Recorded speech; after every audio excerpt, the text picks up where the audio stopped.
সোহাই শ্বেতপুর গ্রাম পঞ্চায়েতের উদ্যোগে সবুজের অভিযান। দেগঙ্গা বিধানসভার বিধায়ক রহিমা মণ্ডল বক্তব্য রাখতে গিয়ে বলেন, মুখ্যমন্ত্রী যেভাবে সবুজ সাথী দিয়ে বাংলার মানুষকে উপকৃত করেছেন, ঠিক তেমনি মুখ্যমন্ত্রীর আরেকটি স্বপ্ন সবুজের অভিযান, সেটাকে বাস্তবায়িত করার জন্যই আজ সোহাই শ্বেতপুর গ্রাম পঞ্চায়েতের উদ্যোগে অনুষ্ঠান হয়। উত্তর 24 পরগনা জেলা পরিষদের কর্মাধ্যক্ষ মফিদুল হক সাহাজি জানান, দিনের পর দিন অরণ্যকে যেভাবে ধ্বংস করা হচ্ছে, যার ফলে পরিবেশ দূষণ হচ্ছে, শ্বাস প্রশ্বাসের কষ্ট বেড়ে যাচ্ছে, তাই মুখ্যমন্ত্রীর নির্দেশ মতোই সবুজের অভিযান কর্মসূচি গ্রহণ করল সোহাই শ্বেতপুর অঞ্চল। এখানে ছোট ছোট স্কুল বাচ্চা থেকে শুরু করে মায়েদের হাতেও চারা গাছ তুলে দেওয়া হয়। মঞ্চ থেকে মায়েদের উদ্দেশ্যে পরিবেশ সম্পর্কে এবং সবুজের অভিযান সম্পর্কে সচেতনতার বার্তা দেওয়া হয়। একজন বাচ্চাকে সঠিকভাবে গড়ে তুলতে একজন মায়ের দক্ষতা অনেক প্রয়োজন, তাই মায়েদের উদ্দেশ্যে এই সবুজের অভিযানের বার্তা দেন।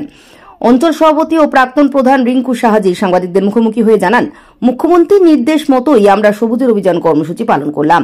এই কর্মসূচিতে 450 মতো চারা গাছ মায়েদের হাতে ও ছোট ছোট স্কুল পড়ুয়াদের হাতে তুলে দেওয়া হয় এবং প্লাস্টিক বর্জনের ডাকও দেন। একজন শিশুকে কিভাবে তার মা তাকে সুস্থ রাখবে, তাকে লালন পালন করবে এবং পরিবেশ সম্পর্কে তাকে বোঝাবে, সে বিষয়ে বিশিষ্ট ডাক্তারদের আলোচনার মধ্যে ফুটে ওঠে এবং থ্যালাসেমিয়া সম্পর্কে সচেতনতার বার্তা দেন।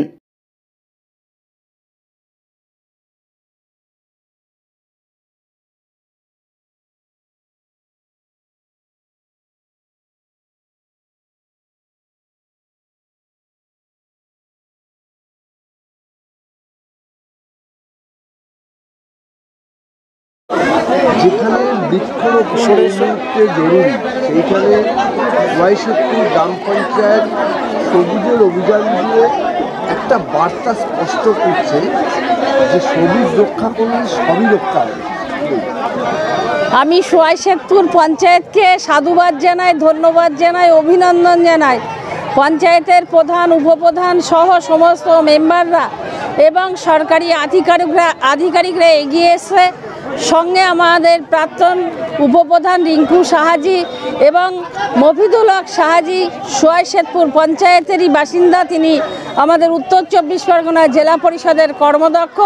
সর্বোপরি বিধায়িকা হিসাবে, আমি লোকাল বিধায়িকা হিসাবে এই কাজে আমরা সবাই উপস্থিত হতে পেরে এবং সহযোগিতার হাত সকলেই বাড়িয়ে দিয়েছি।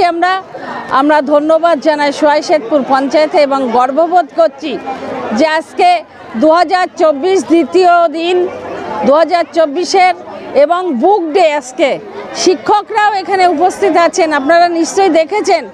আমরা সকল মানুষকে আমরা সচেতন করছি পরিবেশের ভারসাম্য বজায় রাখার জন্য, দূষণ মুক্ত করার জন্য এবং মায়েদেরকে আমরা সচেতন করছি। এই সন্তান যেমন আপনি লালন পালন করছেন, সাথে সাথে এই গাছটাকে আপনি সন্তানের মতো করে বাঁচান, আপনার পরিবেশ এবং আপনার ভবিষ্যৎ খুব ভালো হবে। নতুন বছরে প্রারম্ভই সবচেয়ে একটা গুরুত্বপূর্ণ বিষয় সোহাই শ্বেতপুর গ্রাম পঞ্চায়েত, তারা যেভাবে সবুজায়নের অভিযান যে কর্মসূচি আজকে নিয়েছে, আপনারা দেখছেন এখানে শিক্ষকরা আছে যারা জাতির মেরুদণ্ড, এখানে ডাক্তাররা আছে যারা শিশু বিশেষজ্ঞ ডাক্তাররা, তারা সচেতন করে গেছেন মা এবং বাচ্চাদেরকে। মূল বিষয়টা হচ্ছে পৃথিবীর ভারসাম্যটাকে বজায় রাখা। এই যে একটা গাছ লাগানো মানে একটা প্রাণ, এবং শিশুদের হাতে, মায়েদের হাতে গাছ তুলে দেওয়া হলো, ছাত্রছাত্রীদের হাতে গাছ তুলে দেওয়া হলো, আমাদের আশা কর্মীদের হাতে গাছ তুলে দেওয়া হলো, আমাদের ANM 2 গ্রাম পঞ্চায়েত মেম্বার সকলের হাতে গাছ তুলে দেওয়া হলো। মূল থিমটা হচ্ছে গাছ লাগান, পৃথিবীর এলাকার ভারসাম্য বজায় রাখুন। গাছ বড় হবে, শিশুও বড় হবে। শিশুকে যেমন লালিত পালিত করে বড় করব আমরা, তেমনি গাছটাকেও পরিচর্যা করে বড় করতে হবে। এই গাছ যদি আমরা সবুজায়নকে আমরা রক্ষা করতে পারি, গাছ কাটা যেমন আমরা বন্ধ করব, তেমনি গাছ লাগানোর প্রবণতা আমরা বাড়াবো।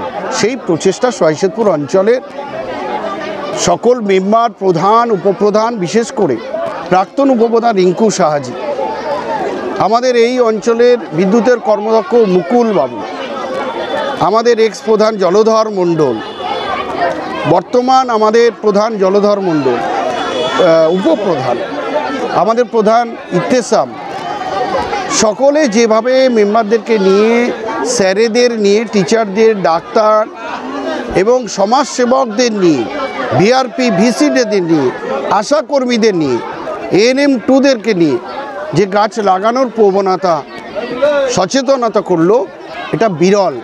আমরা বলবো যে এই গাছকে রক্ষা করার দায়িত্ব আমাদের। শুধু গাছ বসালে হবে না, গাছকে পরিচর্যা করে বড় করে তোলারও আমাদের ব্যবস্থা নিতে হবে। আজকে খুব গুরুত্বপূর্ণ একটা অনুষ্ঠান আছে পালন করলাম, যে সবুজের অভিযান, এবং যারা আগামী দিনের সবুজ রক্ষা করবে তাদেরকেই এই বার্তা দেবে। না, এটা আমাদের বাংলার মুখ্যমন্ত্রীর অত্যন্ত একটা সুদৃঢ় পরিকল্পনা বা চিন্তাভাবনা, যেটাকে একটু অনুষ্ঠান করে মানুষের মধ্যে একটু ছড়িয়ে দেওয়া হলো যে মানুষ এখানে আমরা সদ্যজাত শিশু যারা 1 মাস থেকে 1 বছর বয়স 430টি শিশু বাচ্চার হাতে আমরা চারা গাছ তুলে দিয়েছি। এই কারণেই বাংলার জননেত্রী মমতা বন্দ্যোপাধ্যায়ের যে চিন্তাভাবনা, এটা হচ্ছে যে তার বাচ্চাকে যেমন করে মানুষ করবে ঠিক তেমনি করে সবুজ আয়নের জন্য বা সবুজের অভিযানের জন্যে বা সবুজ প্রেক্ষাপট তৈরি করার জন্যে তার বাড়িতেও একটা গাছ বসাবে। সন্তান বড় হবে, গাছ বড় হবে, সন্তানের বয়স বাড়বে, গাছেরও বয়স বাড়বে। স্বাভাবিক কারণেই সেই গাছ আজকে দিয়ে প্রত্যেক ঘরে একটু সম্পদের ব্যবস্থা করে দেওয়ার ব্যবস্থা করা হচ্ছে। এবং সর্বোপরি এখানে একজন শিশু বিশেষজ্ঞ ডাক্তারকে আমরা রেখেছিলাম, যিনি একটু শিশুদের সম্পর্কে বলেছেন তাদেরকে কিভাবে স্বাস্থ্য সচেতন করা যায়। পাশাপাশি একজন শিক্ষককে রাখা হয়েছিল, তিনি কিভাবে তাকে পড়াশুনোর আঙিনাতে রাখলে সে ভবিষ্যতে তার ভবিষ্যৎ দৃঢ় হবে। এই চিন্তাভাবনা আমাদেরকে শিখিয়েছেন বাংলার মুখ্যমন্ত্রী মমতা বন্দ্যোপাধ্যায়। তারই একটা ক্ষুদ্র প্রচেষ্টা সোয়াইশেতপুর গ্রাম পঞ্চায়েত করেছে।